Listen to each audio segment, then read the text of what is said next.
It is the Fantasy NBA Today, brought to you by FanDuel with Hall of Famer Steve Alexander. I am Rick Kamla. We have Andre Lemouche with us as well. And Doc, we have a fun bit planned. We are here at the beginning of September. And Doc, at the end of this month, Media Day will hit. Then training camp opens and boom. We are inside of a month to Media Day and to preseason starting. And I'm very, very excited about that. When I was up north, Doc, I always hated when the calendar turned to September. When I was up in New York, New Jersey, and in Minnesota all those years, I hated when now September's still a really beautiful month up in the northern states. October usually is pretty beautiful as well, but gets a little blended, right? You start to get some salty weather up there. September, start of football season and all that, it's like that cold weather's coming. And even when I was living up there, Doc, all those years in Minnesota, I hated the cold weather. Just freaking hated it. Could not wait to leave Minnesota because of that, right? And I'm up there getting frostbite and it's negative 40 degrees and freezing my ass off, right? Longing for the days of like warmth, okay, which is why I'm in Florida right now. But September always hit me bad. I'm like, damn, September. We're like 3 days away from cold-ass weather up here in Minnesota, man. I am the exact opposite. But now September comes, I'm like, yo, can you smell basketball season? It's right around the corner, homie. Well, not to mention football. I love September, October. It's my favorite time of the year.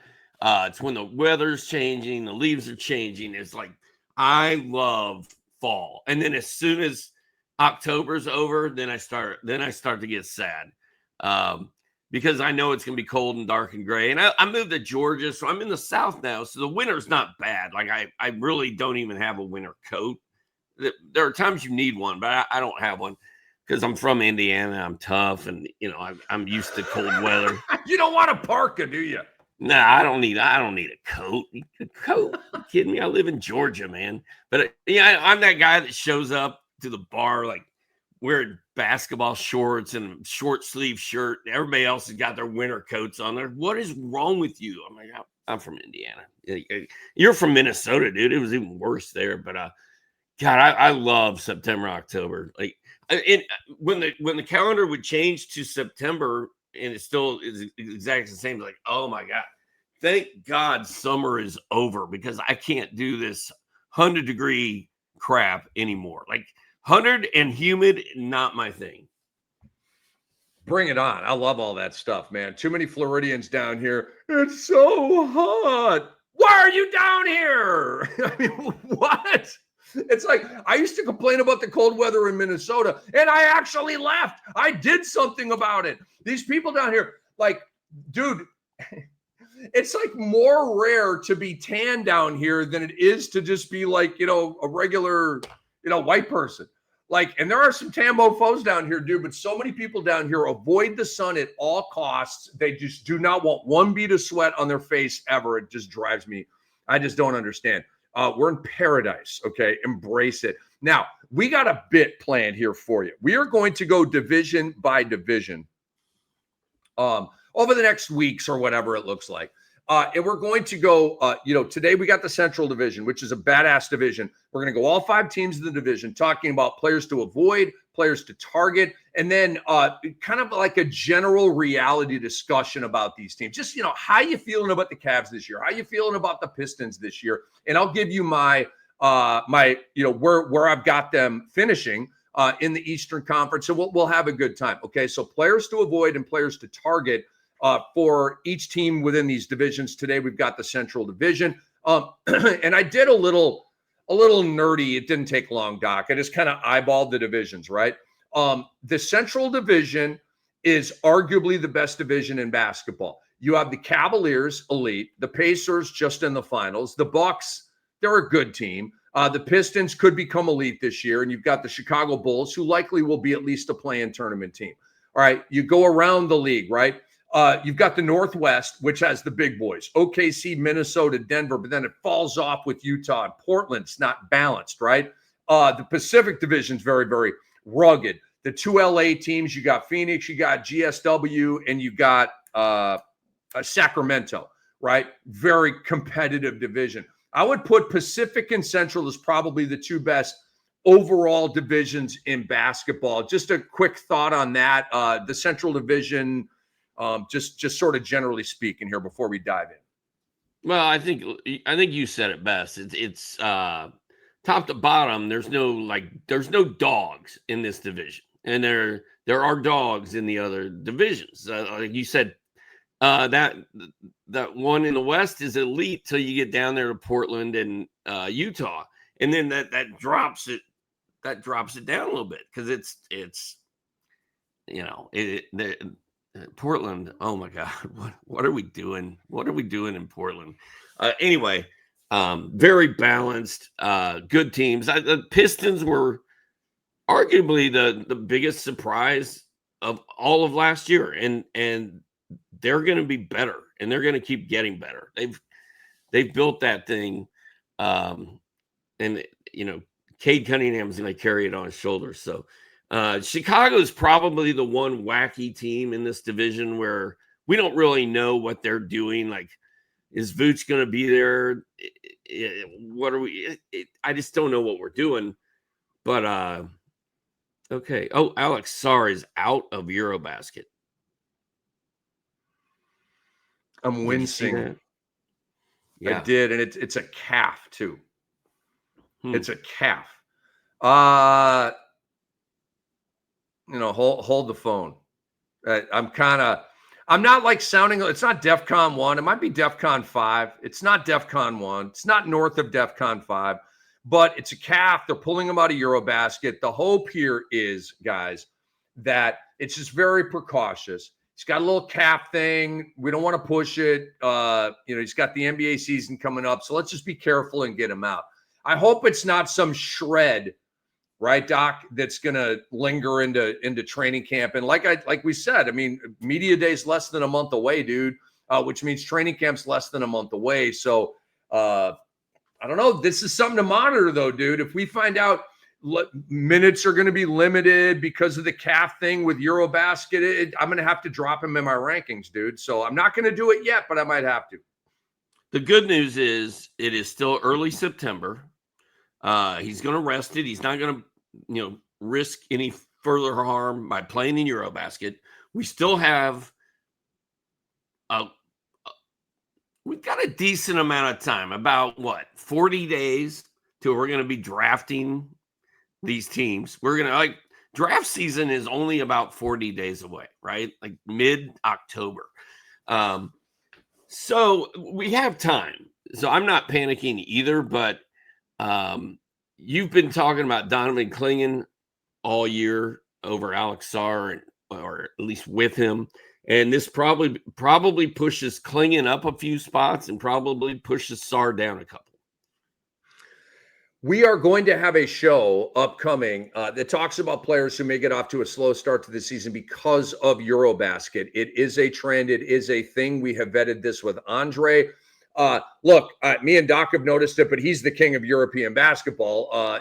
But he was like, yep, that is in fact a thing. For some players, it has no effect at all. For other players, it does have an effect, especially a guy like Sarr that picked up a calf injury through his struggles here with France. Obviously, a hit to the French team, Doc, as they move on. I'm happy that they're pulling him out. I mean, we're high on Alex Sarr, want to take him in a bunch of leagues and all that kind of stuff.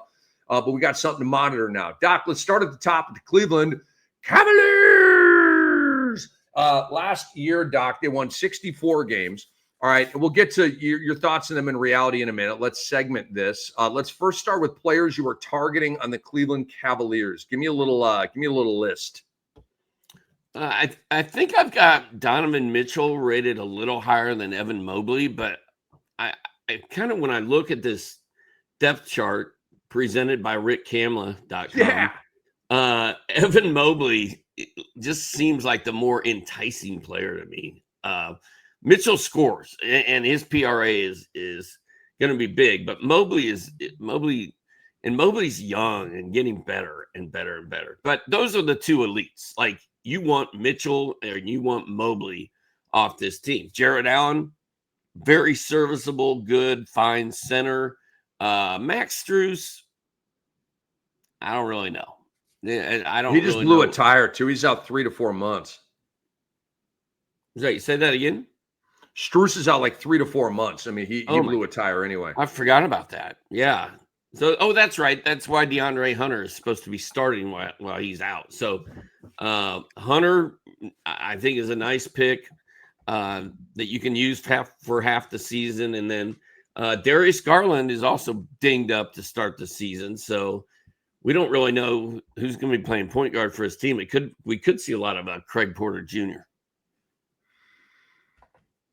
All right, Doc. Let me see where I'm at in this draft. Bobby Portis was just yanked off the board by Mark C. Good pick this late in the draft. 17th round, he got Bobby Portis. Damn. Good job by Mark Camaro there.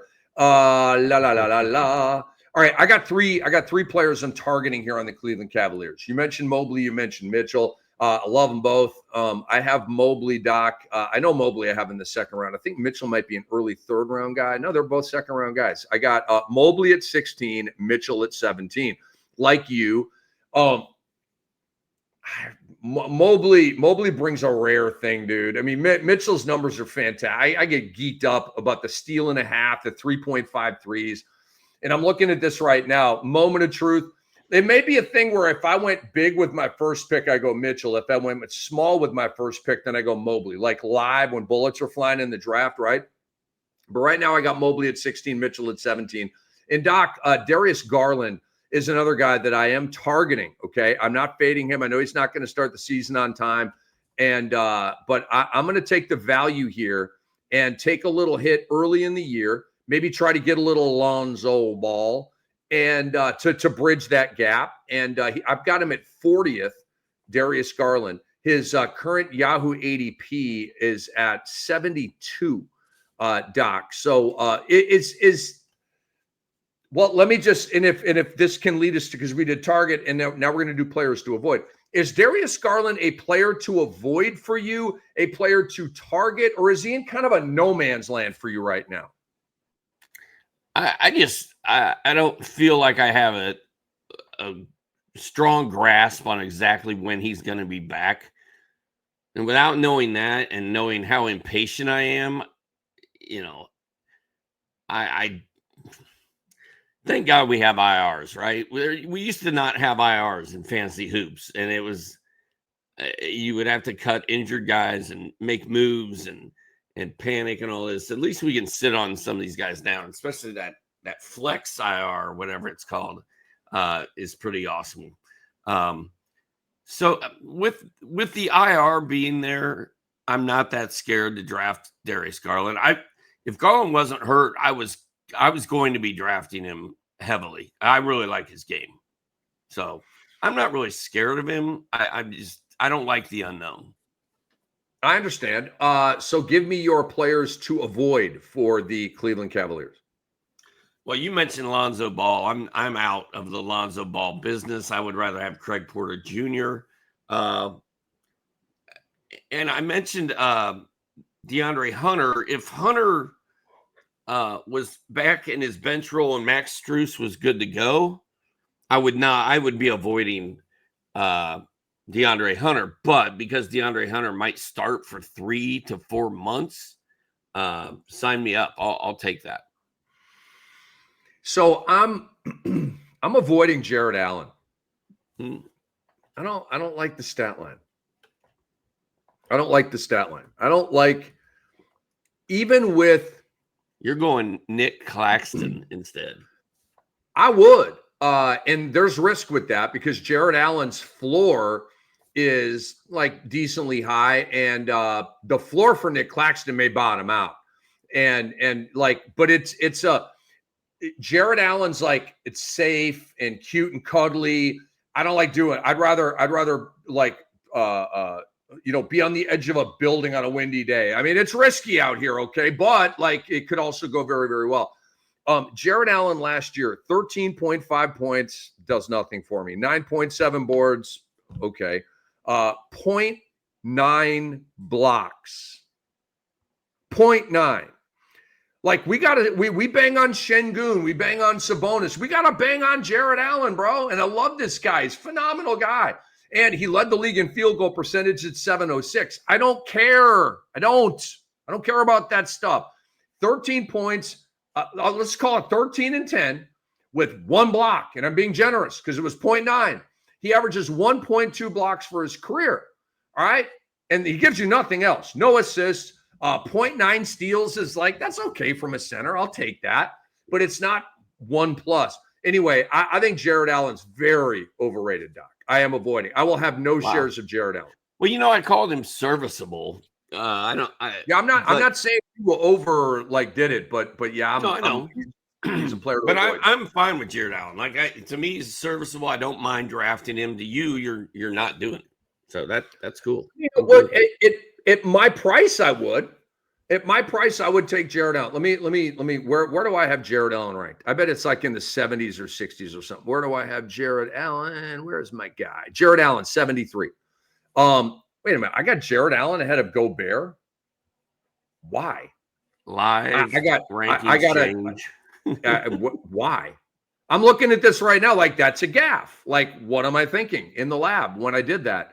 I got to change that. I won't do it right now because it'll bog down the show, but I will do that. And that was a live ranking update right here on the Fantasy NBA Today, brought to you by FanDuel. It is Rick Kamla. It is Hall of Famer Steve Alexander. I'm also avoiding DeAndre Hunter because things are going to change for him when Strus comes back. He's not a block steal guy. He's a little bit of a 3 guy. He's not a rebound and assist guy. I just don't like his stat line, Doc. I just don't like DeAndre Hunter's stat line. So he's a player that I will not have, even though I understand there's going to be an uptick without Strus. Well, my thing is, if I'm at the very end of my draft and I've got some guys sitting there that I'm not sure about their playing time or whatever, and DeAndre Hunter's sitting there, I don't mind taking a late pick and using it on DeAndre Hunter because I know he's going to play. I know he's going to play even if he's coming off the bench, but if he's starting, he's really going to play. Now, what do you expect from the Cleveland Cavaliers? And let me ask you this question this way. Are they going to win the East in the regular season, which they did last year, of course? Are they going to win the East in the regular season, or is it going to be New York, Orlando, Detroit, Milwaukee, perhaps Indiana? Last year I had New York winning the East, and that did not work out, although they were pretty freaking good. They finished 3rd. We know Boston's not winning the East this year. It's not happening. I doubt Indiana's winning the East without Halliburton. I doubt the Bucks are winning the East without their point guard that they traded. Like Damian Lillard's gone. And I doubt the Pistons are going to win the East just because they're the Pistons. They're better, but they're still the Pistons. So I think the Cavaliers run away with this. I think the Bucks, the Pistons, the Magic all make a run at it. But I think Cleveland runs away with this again because they're just good. They just have a really good, well-rounded team. And I think my sleeper pick to win the East is the Orlando Magic. Okay. So, folks, I agree with everything Doc said. So last year, Cleveland won the East by 3 games over Boston. 64 wins for Cleveland, 61 wins for Boston. Boston go bye-bye now. Night, Steph Curry style, okay? They should tank. At best, they're a 500 team. They're not even invited to this party or this conversation. I don't even have them making the play-in tournament on my board right here. I've got them 12th in the East. And they'll probably be higher because they try to get some wins out of this, but they shouldn't. They should just get really, really tanky. But Doc, I agree with you. So if you eliminate Boston, okay, you said New York finished 3rd. New York had 51 wins. Good year. Cleveland had 64. That's a 13-game gap, okay? And I understand Garland's going to miss some time at the beginning of the year, maybe a month, whatever that looks like. And I do think New York's going to close the gap a little bit. But, Doc, that's a 13-game separation, bro. Okay, so what if New York got within 5 games of Cleveland? They're making up 8. That's a huge, huge vault of an improvement for the New York Knicks. To gain 8 on Cleveland. They're not gaining 13 on Cleveland, bro, unless everybody gets hurt, and then obviously all bets are off. But even with the Garland thing, I agree with Doc. Cleveland's going to run away with the East in the regular season. They're going to win the conference, I think, by 5 or 6 games. Let's move on, Doc, to the next team on our Central Division breakdown here. Players to avoid, players to target, and what to expect for this team this year. It is the Fantasy NBA Today, brought to you by FanDuel with Cam and Doc. Who are you targeting on the Indiana Pacers, Doc? Take me into your list. I'm targeting Jay Huff. I took Jay Huff in the mock dynasty that we're participating in right now. I was kind of salty about that. I kind of wanted a little Jay Huff. Got him late and needed a big man. I didn't have many big mans. The one I did have was like 100-year-old Nikola Vucevic. So I locked up Jay Huff, and I was psyched about it because we've been all about Jay Huff around these parts lately. I also think I may have grabbed your guy, Andrew Nembhard, if I'm not mistaken. You did. Yeah. I saw that. I'm like, man, he took Nembhard. What the hell, dude? You're stealing my rhymes, bro. I think I also might have Benny Mathurin. You do? So there's 3 Pacers right there. Oh, here's Jay Huff. Yeah, you got him in the 11th round. Just ahead of Michael Porter, Collier, Cam Johnson, Gobert. There was still some Taliente on the board, dude. And you got some Jay Huff, bro. I'm rolling the dice, man. It's all or nothing on Jay Huff this year. Like, he's either gonna be my Norman Powell from last year, or he's gonna be a disaster. And I'm ready for it. I know it could go either way. I'm targeting Obi Toppin. I don't know if I drafted him or if I had him on I think I may have drafted Obi Toppin there too. I got all these Pacers late. And then I like Siakam, in the second round. You got Toppin. 14th round, you got Toppin. Yeah, I got Toppin in the 14th. I like that. Definitely. So yeah, and I also like TJ McConnell. Like, he's on my list, even though Nembhard's going to be the point guard. McConnell is so talented, man, and he should at least split time with Nembhard for the whole season. I think so. I kind of like him too. I disagree. I do not see a timeshare with Nembhard and McConnell. I do not. But if you're right, Doc, then that's a big offseason gaffe by me, because I've been very high on Nembhard, and I will give you full credit on a regular season edition of the Fantasy NBA Today, but not right now. No, I'm on a Nembhard thing. All right, so my targets for the Pacers: Pascal Siakam. In Tuesday's episode, we talked about him. His ADP in Yahoo is 28. Doc and I think that's bang on. We have him ranked right around there, so like within a couple of spots. So like that, he's a target for me late 3rd round. I won't say late. I'll just say anywhere in the 3rd round, depending on roster construction. It's like a sweet spot for Siakam. Nembhard, we've talked a ton about him. I see 30 minutes a game. I mean, Rick Carlisle loves him some Andrew Nembhard. He loves Nembhard more than TJ McConnell, even though Greater Indiana probably would like that love affair to flip. But that's where Rick is, okay? And he's the coach who vets the minutes. Jay Huff is on this list. Doc, we've talked a ton about him. The combination, I believe that Jay Huff will become a 2-block, 2-3 ball guy. Okay, that's like Turner, Porzingis, guys like that. He will join that group of players. Mathurin, although he's like a deep target, Doc. I don't really like the stat set, but I'll mess with Mathurin, but it's got to be really late. And then another really late guy would be Obi Toppin. Just a late round dice roll to just see, like, is there an uptick in minutes with Miles Turner being out? Okay, a week into the season, he's playing the same garbage minutes as always. You send him back to waivers. That's my vibe on Toppin. I do want to look-see, though, on Toppin. And then I'll get us started here. I'll just say names on players to avoid. Aaron Nesmith, Isaiah Jackson, and TJ McConnell. I don't think McConnell's going to have the role that a lot of people think he's going to have. That's why I say that. And I love Nesmith in reality, but not in fantasy. So is there anybody you're avoiding on the Sirs, Doc?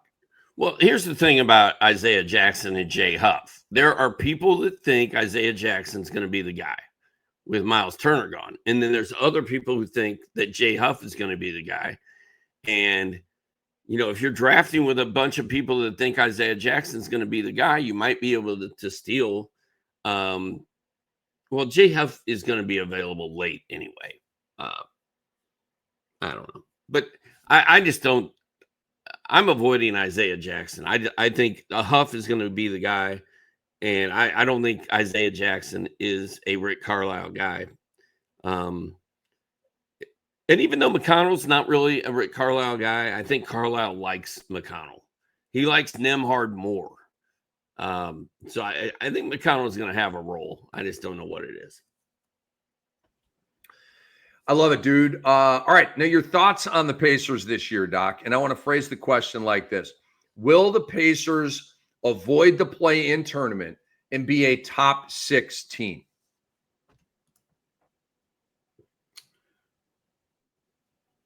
I'm going to say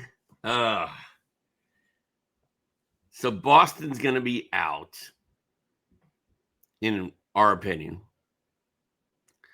That means that the Pacers have to hold off Orlando, the Heat, and the Hawks, which are all, I think, up-and-comers.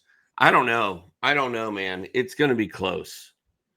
I'm going to say it's possible, but I wouldn't bet on that by any means. But the thing is, Rick Carlisle's not going to tank. Rick Carlisle's not going to quit. Rick Carlisle knows he has Nembhard, and he knows he has McConnell to work with. So he thinks in his mind that he can survive just fine without Tyrese Halliburton. Now, the Miles Turner loss has to be annoying to the Pacers the way it went down. And they don't have a ton of options at center. So maybe that's where the downfall comes, and maybe that's what knocks them out of the top 6. I'm going to say no, they're going to be in the play-in. Final answer. They're going to be a top 6 team. And I think they're going to be right at 6. They're not going to be better than Cleveland, New York, Orlando, Detroit, or Milwaukee. They're not. And I think they're going to be in a battle, Doc, with Atlanta and Miami for that spot. And I know Boston fans are, what about my team? What about my team? You guys aren't invited to this party. Shut up and tank, okay? I say that with love and sarcasm. Please understand that. But Philadelphia, they're another team, Doc, that's kind of like, what the hell? How the hell? I don't know. I'm just a shoulder shrug on Philly right now. In fantasy, I'm not a shoulder shrug. It's just a hell no. But in reality, I'm just a shoulder shrug on them. I don't know what to do with this team. Their top players never play. They're probably heading for another tank. So I got Indiana at 6, Doc. I think what they have left, even after losing Turner and Halliburton, is better than what Atlanta and Miami have.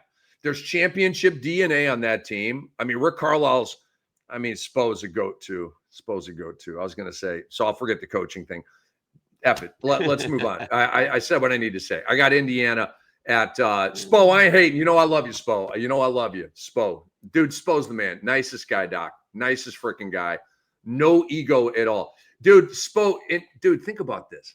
Spo is a future Hall of Fame coach making zillions of dollars in Miami. Okay. Miami might be the capital of arrogance in the United States of America. If you've spent time in Miami, if you've been to, and I'm not saying this condescendingly, I've been privileged to be, and it wasn't often, but occasionally you get invited to some stuff. Man, the attitudes and like the vibe in Miami is like, dude, I've never experienced anything like it. I thought I experienced arrogance when I went out to LA. There's so much arrogance out in LA. Like, everybody's trying to be an actor, and like everybody's trying to be something. And there's just a lot of arrogance, a lot of like, as they would say in old school rap, fronting, right? Like, man, you're in a shitty apartment with a shitty car. You're out here like you're the man, right? That's like an LA thing, right? Go to Miami, dude. And the people don't have the shitty apartment with the shitty car. They've got 2 mansions, 4 Ferraris, and they're rich as hell, right? And they've got that attitude, though. But Miami's different. I love Miami. I love Club Space, by the way. Phenomenal nightclub. There's like 5 different sections of it. Man, it's like its own little EDM city space in Miami. Check it out. All right, dude, let's move on to the Bucks. But your point of that whole story was is that Spo lives in that environment. He's the nicest, chillest, Thank you for bringing it back full. not The arrogant whole guy thing. there is. He's the most non-arrogant guy ever. Yeah. So Spo, we send you love, man, because of the non-arrogance thing. And dude, let me tell you about Pat Riley. Okay, Pat Riley, like he's like appropriately arrogant because Pat Riley will talk to you. He's really, really nice and like super professional and stuff like that. And he kind of effed with me in like a good way, like the friendly kind of buddy way. Like Riley effed with me a couple times, right? Like Pat Riley's talking to me, right? He gave me suit dap, dude, in Oklahoma City. Remember when the Heat beat the Thunder in the finals in 2012? I'm waiting outside the Skirvin Hotel for the car to pick me up and take me to the game. Riley's out there. I'm like, oh shit, here we go. It's Riley and the Arison family. I'm like, damn, dude. And I go over and said hi to Pat and Mickey, and Pat looked me up and down. He goes, nice suit. I go, dude, what? I just got suit that from Pat Riley. Are you serious? Or dude, I was walking on clouds the whole night, dude. You couldn't tell me shit the whole night, dude. The whole night. Nah, you can't tell me nothing, bro. I got suit that from Riley. So, but he's got the slick back hair and he's got the, that look like, dude, like Riley's the man, dude, right? Dude, if Pat Riley wants to be a little bit arrogant, Pat Riley, damn it, could be a little bit arrogant, dude. The guy's got like 13 rings. He deserved arrogance. Earned arrogance, right? Earned arrogance. Spo has the ability to play that card, but doesn't. By the way, Doc, I got a 2006 All-Star in Houston. I got suit dap from Deion Sanders. Oh, wow. Bro. Like, these are compliments that I remember 20 years later, right? Like, Deion Sanders gave me suit dap. Unfortunately, it wasn't on the air. I was setting up for a little interview with Deion on the court. I was on the court doing like pregame interviews with like all the celebs around. It was a dope gig, dude. And they brought Deion Sanders over to me. I'm like, Deion, nice to meet you. This is 2006, dude. I've been in it like 3-4 years, right? Still kind of like finding my way, but still like, Deion fucking Sanders right here, dude. Give me a break. And Deion looked me up and down and goes, nice suit, dude. I was like, what the hell is going on right now? I interviewed LeBron James that day too, and that was a big day for me. 2006 All-Star in Houston. That was a lot of fun. Back to our story, Doc. Players you were targeting on the Milwaukee Bucks are? Oh, you got to tell me what team we're doing next because I didn't go. I just did. That was some crappy hosting, and we went on, Tales from the Past, which I've been told people like. So there you go. What, that people like our old man stories? I mean, yeah, it's our personalities are supposed to come out in this sports media thing, and like, I don't know. Well, like Lee Corso said, sports is our vehicle for entertaining people. That is correct. Yeah, that is correct. And my only big experience like that was at I think it was 2012 Orlando All-Star game. Does that sound right? Mm-hmm. And I had all access, man. Locker room, on the court. I could go anywhere I wanted because NBC, my boys hooked me up with this pass, and I wasn't working at all. Like I was just fanboy with a pass. Like it was just I was scared to do anything. But I was standing there on the court with Shaq and Dirk and Steve Nash and KD, and I was in an elevator with Kevin Hart. So I was in an elevator with Woj. Yeah, it was good times. I wasn't talking to him or interviewing him, but I was right there. You're the man, dude. Could have touched him. You're the man, dude. All right, the Milwaukee Bucks. I would target Miles Turner. I would target Miles Turner, and I would target Miles Turner. I'm not feeling Giannis. I am not drafting Kyle Kuzma. I am not targeting Taurean Prince or Gary Trent. And the Cole Anthony, Kevin Porter Jr., Ryan Rollins mess just looks like a three-headed you-know-what show. So give me Turner, give me Bobby Portis, and you can have the rest of it. We're close. We're close. I'm not going to have Giannis because when I have to draft Giannis, I'm going to draft Luka. Right now, Yahoo ADP, Giannis is ahead of Luka, which is nuts. But I'll take Cade Cunningham over Giannis. I'll take Trae Young over Giannis. I'll take Anthony Edwards over Giannis. That might be the end of that list. There may be one other guy. Giannis for me is a late first-round pick, but I won't have to make that decision because people are going to draft him 4, 5, or 6. So I won't have I'm not avoiding him, but I just have a different valuation on him than a lot of other people do. Miles Turner is definitely a target for me. He is every year. I love him at his ADP in the 60s. They're giving him to us, people. I will mess around with KPJ, Kevin Porter Jr., but it's got to be real late and a deeper league, okay? Because I'm with Doc. That looks like a three-headed monster buzzkill with the Milwaukee point guard thing. It just does. I really don't see any of them spiking, taking the job, holding it for the whole year. I think it's going to be kind of a revolving door. And Doc is not a huge fan of Kevin Porter Jr. He's proven that. Okay, that puts a lid on this kid. And then Bobby I am a huge fan. You're talking about Doc Rivers. The other Doc Rivers, not a fan. What did I say? You or Doc Rivers? You just said Doc. You just said Doc is not a fan. Oh, yeah, and I meant Doc Rivers, but right. Thank you for that clarification. I love KPJ, but Doc Rivers does not. No, you didn't do anything wrong. I was just like, I don't like KPJ. Oh, he's talking about Doc Rivers. No, but some people might have gotten that confused, so I'm glad you brought that up. Yes. Last year, KPJ would have these huge games, right? Guess what? Off the bench, okay? And a lot of it sometimes was in garbage time because Doc was like, all right, F it. Go out there and play. We got nothing to lose right now. But Doc doesn't trust Kevin Porter Jr. Maybe that changes this year, but we got to go off what we've seen. I think go ahead. I think it'll be an important position battle to watch in training camp. Like, who's going to emerge as the starter? I think it's going to be Cole Anthony. I think you think it's going to be Cole Anthony. But you just said you doubt one guy holds the position all year long. So even if the camp battle is won by Anthony, it doesn't mean he's necessarily going to be there all year. It's just it's all messy. It's just all messed up. But if Cole Anthony is sort of announced as the starting point guard around fantasy draft time, I will move him above Kevin Porter Jr. Yeah.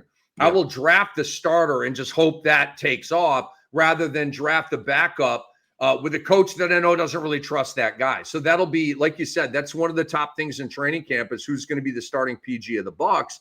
But my target list is Giannis, Turner, KPJ, super late. And, I'm taking KPJ off this list. He's not a target at all. He's not an avoid, though. I'm in no man's land on him. You would have to be in a really deep league to be drafting KPJ. Really deep league. Really 16-team league, something like that. So Giannis, Turner, and Portis are my targets. I don't want Portis. Bobby, I love you. But he's like, okay, last round. He just looks like the best guy on the board. I ain't really trying to get into Bobby Portis.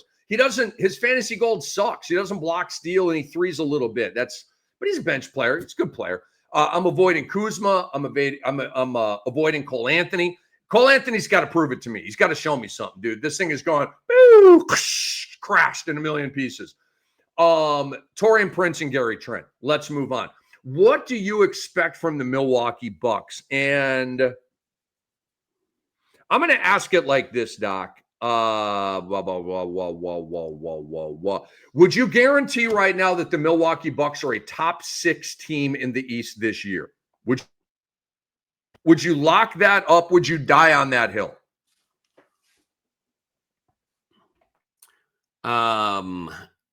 They should be, but no, I don't think I can lock it up. I'm still a little leery of Giannis's knee. I don't know who their point guard is. I don't know who the point guard is on that team. And if I don't know who the point guard is, I'm not sure that I can get behind them to finish top 6 for certain. And is Miles Turner really that good? I mean, is he going to turn Milwaukee from what were they last year, 48 team win into a 58 team win? I doubt it. I mean, I love Miles Turner, but Giannis is expected to play on Thursday after missing a previous game in Eurobasket. So that's good. I'm not guaranteeing them to be a top 6 team because Orlando's coming on. Miami's better. Atlanta's better. The Hawks, maybe they decide they want to be good and they're going to keep what they have and really try hard. That would make it tougher. There's just a lot of competition to get into the top 6 in the East. So I'm going to say no. I'm going to say yes. I've got Milwaukee at 5. I go Cleveland, then New York, then Orlando, then Detroit, then Milwaukee, then Indiana. So I do have Milwaukee safely in the top 6. Would I die on that hill? Nah, I wouldn't die on that hill. I wouldn't bet my car on it. I bet a few baseball cards on it, Doc, but that'd be about it. Maybe I'd put my 1964 Pete Rose on that. I think I might do that. That'd be about it, though. Dude, I've got a 1969 Reggie Jackson. Oh, what a cool card that is, man. Rookie year, Reggie Jackson, Mr. Wow. October.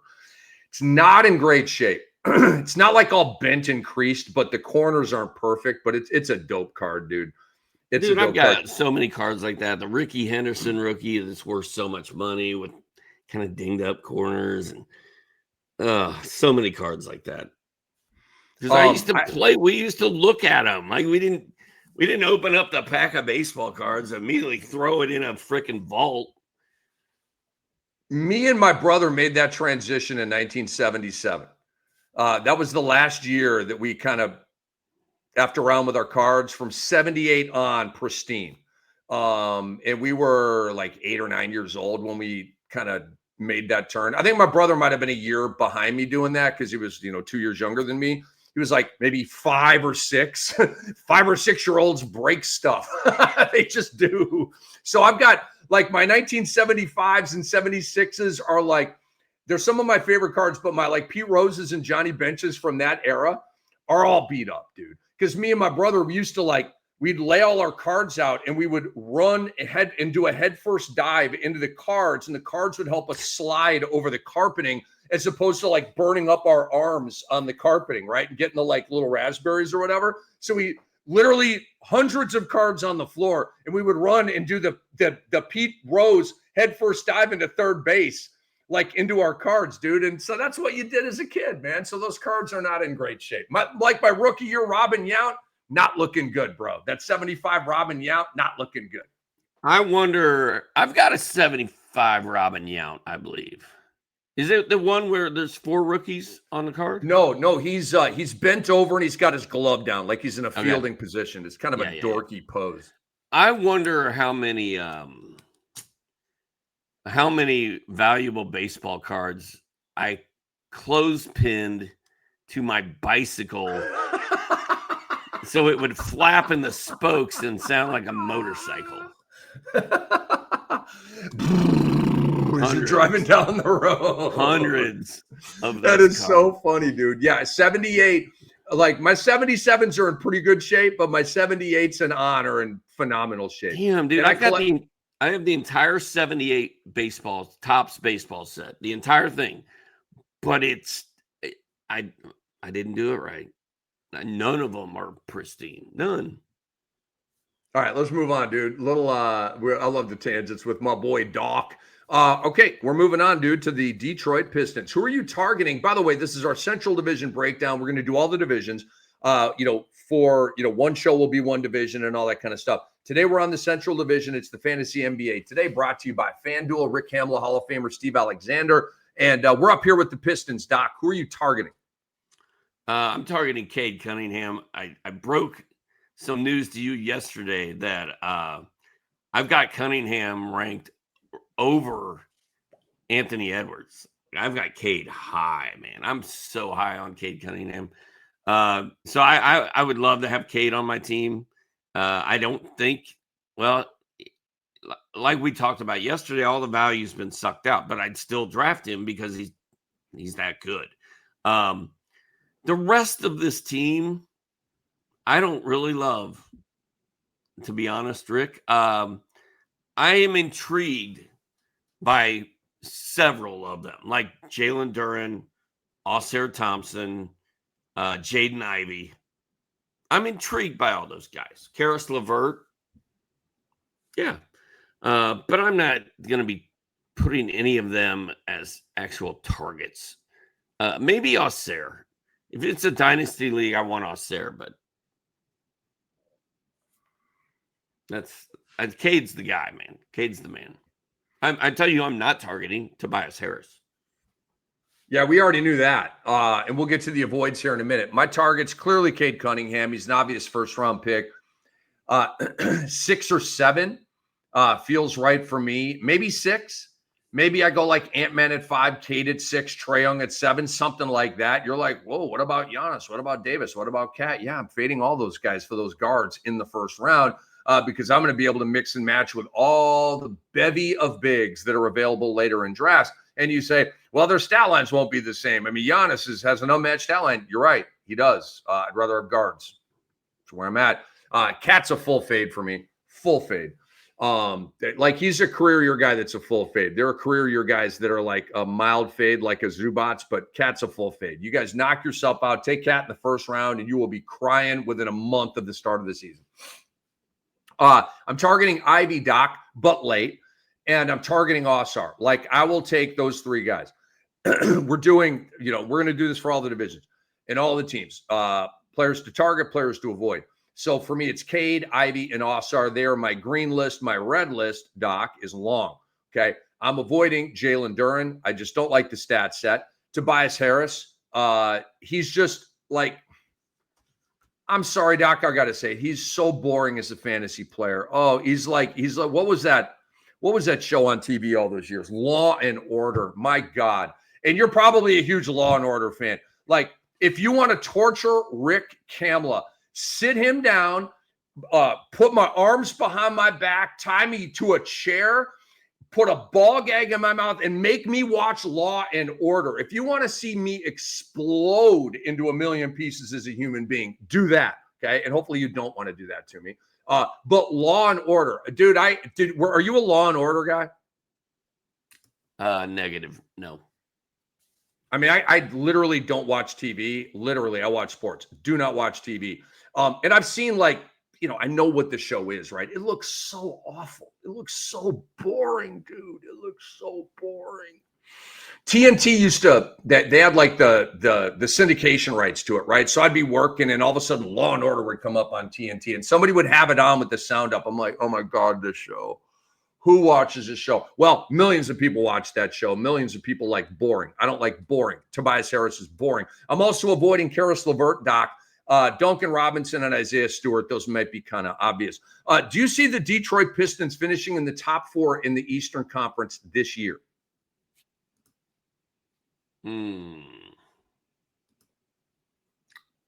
They could. Now, see, unlike you, I haven't ranked out. I haven't done a full-blown rankings thing, but man, it's going to be very interesting. We've already talked about it. The Heat are coming, Orlando's coming, Atlanta's coming. I don't. You think the Heat in Atlanta? I look at Detroit and Orlando as coming.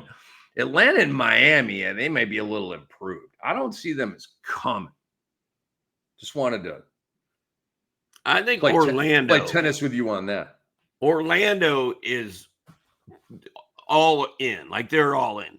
I feel like Miami is going to be better this year. Can the Pistons be, what did you say, top 4? Top 4 in the East. Oh, man. They were 6 last year. Orlando's going to get up there. Boston's going to drop. And you're not scared of the Heat or the Hawks. Nope. So you're saying yes. I think it's a virtual lock that they're top 4 in the East. I got to put virtual on that. There's no such thing as a lock. It's a virtual lock for me. To me, they're clearly better than Milwaukee and clearly better than the shorthanded Pacers. And then, you got Orlando, New York, and Cleveland. To me, they're locked into the top 4. Locked in. Yeah, I'm very, very bullish on Detroit. Dude, I love their offseason. Getting Duncan Robinson, getting Karis LeVert. Like, they're getting Ivy back. I'm I'm psyched about the Pistons, dude. I'm going to say You're going to say no? Yeah. Doc is saying no. He's fighting City Hall on this, and I like it. I like it a lot. One more team, Doc. Ooh, it's the sexy Chicago Bulls, unless you have another. Did you mention Duncan Robinson? I did, yeah. What were you saying about him? Player to avoid, and I said it's probably obvious. Isaiah Stewart, LeVert. I mean, that's a solid bench, right? You got Duncan Robinson, LeVert, and Isaiah Stewart. Those are 3 good bench players, but not for fantasy. I do not see Duncan Robinson on. Oh, I'm looking at the wrong thing. I forgot that Duncan Robinson was not on the Heat. Who he played? Yeah, for? they got Fontecchio. Okay.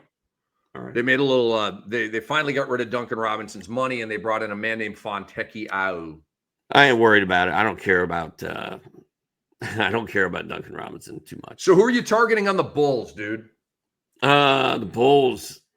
My boy Josh Giddey, my boy Kobe White, and my guy Matas Buzelis are all guys I'm targeting. I really love Buzelis. And what? Is there another player on the Bulls you're targeting? Well, I mean, I'm just gonna say I like Vooch. I will draft Vooch. I'm not targeting Vooch. Okay. Are you talking about Kevin Huerter, your guy? No. Vooch was the guy that I was. Oh, okay, yeah. Yeah, I'm good with Vooch, but I don't need him. Okay, I can work with that. I got the same list. I kind of need Giddey, and I kind of need Buzelis at this point. I feel that, dude. I feel that. Kobe White's too a guy for me. Like, I'm not going, man, I got to get some Kobe White. I like Kobe White. I do. Giddey and Buzelis are that I want to get those guys. Like, those are like, and I don't know if I'm going to get Giddey, Doc. There's going to be a lot of people gunning for him. Buzelis, we're you and me are going to get Buzelis. If his Yahoo ADP was like 107, Doc, Cam and Doc are getting lots of shares of Buzelis. If his ADP's in the 100s, okay.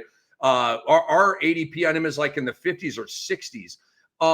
And then Vucevic, this guy, especially in redraft leagues where you don't have to worry about age, his stat lines are just awesome. They really are.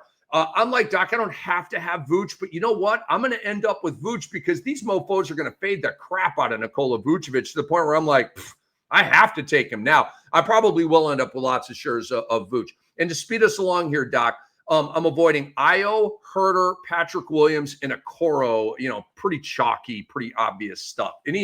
Maybe any non-obvious guy you're avoiding on the Bulls?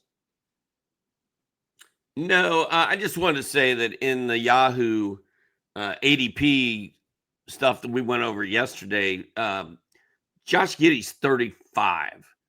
So if you want Josh Giddey, you're going to have to go get him because he's not going to fall.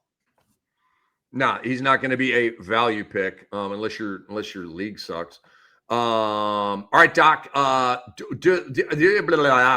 Here's what I'll ask you on the Bulls. Let's make this quick, rapid fire style. Are the Bulls going to be in the play-in tournament, or are they going to be in the bottom 5 of the East? Bottom 5. I think they're going to be 10th, like they always are. Every year they're 10th. They're at the edge of the play-in tournament, and nobody in Chicago cares, and we are moving on, Doc. To our FanDuel win total of this program. It is the New Orleans Pelicans at 29.5, Doc. The FanDuel win total on the New Orleans Pelicans is 29.5, which is a tricky number. Where are you at? Well, they won 21 games last year. To get 8.5 more wins out of that team that's always banged up and always hurt and everybody's kind of a mess. I'm gonna go under. Yeah, I hear you, man. I hear you. I gotta go under on that, dude. Like I actually kind of forgot they won 21 games last year. Bro, they won. Okay, so that means they lost 61 games, dude. Yeah. New Orleans sucks. There's just something in the water with that team. They can never, ever get it right. I'm sorry, New Orleans fans. Your city doesn't suck. You don't suck. Your team does. Your best player hates the game.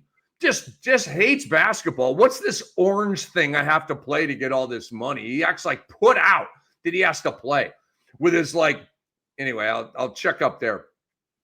You don't have Brandon Ingram anymore. Oh, wait, that didn't matter. He only played half the season. DeJounte Murray's coming off of a torn Achilles. Trey Murphy's coming off of a torn labrum. There's not a lot to be excited about with this basketball team, Doc. I got to go under on this. I got to go under. And you said it best. Look at this roster. Are there 30 wins on that team in the freaking Western Conference? There may be 30 wins on that team in the East, Doc, but not the West. Is Jeremiah Fears going to be their starting point guard? Huge question, bro. Huge question. It could be Jordan Poole. Let's talk about that just for a second here, because roster construction. It could be Alvarado. They could move. Here's what they could do. They could move Poole down to point guard. Herb Jones is your 2. And this is assuming Murphy and Murray won't start the season on time. And Murphy might start the season on time, but let's say he doesn't, okay? Because if Murphy starts the season on time, Fears definitely does not start. I got to update my depth charts a little bit here, Doc. This one in particular, because I'm going to update this. I'm going to move Poole down to point guard. Herb will be the 2. Murphy will be the 3. Zion will be the 4. Misi will be the 5. And then Queen, Makovich, Sadiq Bey. And I don't know. They got a little glut here. You got Jordan Hawkins, who they're probably going to want to play. Jose Alvarado, Jeremiah Fears. But I can tell you right now, Fears is going to play. 7th pick in the draft. Joe Dumars' new GM. He's going to want to see his guy. I don't know if Fears is going to start, Doc, but Fears is going to play at least 20 minutes, I think. And then when everybody gets hurt, Fears is going to be a silly season hero for us, like Bub Carrington was last year. And I think Jose Alvarado will have some value with Murray banged up. And, Alvarado's got all those steals. And it's just kind of a popular fantasy. He's also fantasy guy. He's got a cool nickname, Grand Theft Alvarado. I mean, that's pretty sweet. But last pick in your draft, Alvarado, I don't know, maybe. FanDuel Win Totals. We're both going under. He was Jose was disappointing last year, Doc. There were times that he was greenlit, had the starting job, had a bunch of minutes, and we were high on him, and we all, oh my God, you remember me, dude. I'm like, must add pickup, run to your waiver wire to get Jose Alvarado. And he just wasn't that good, dude. And you know what, Jose, and I like Jose, I do. I've interviewed him a bunch of times. You want to talk about a non-ego guy, Doc? He is so happy to be where he is and works his ass off. I'm all about Jose Alvarado.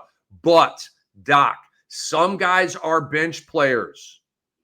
When they become starters, they get exposed. They get stretched to the breaking point, right? Because they're bench players. I think that's what we found out about Jose last year, dude. He's a good bench player. And he got a little out over his skis as a full-time starter for that stretch, in my opinion. All right. I think that's a show, man. And that's all I got on that. Guys. And that's all I got to say about that. Go to sportsethos.com. Get our fantasy football draft guide. $6 a month, 60% off right now. Virtually giving it away. We got the pro side covered, the college side covered. Get the Sports Ethos app. If you haven't, what the heck you waiting for, man? It's free. Okay, put it on your phone. I promise you, it will jump into the top 90 percentile of the apps on your phone. You got a million apps on your phone. Add ours. Okay, and it's free, like I said. Also, subscribe to our YouTube channel, the Fantasy NBA Today. Subscribe to our podcast feed, and we really appreciate that. For Hall of Famer Steve Alexander, for the best producer in the business, Andre Lemouche, I am Rick Kamla. This has been the Fantasy NBA Today, presented by FanDuel. We will see you very, very soon, Fantasy Freaks.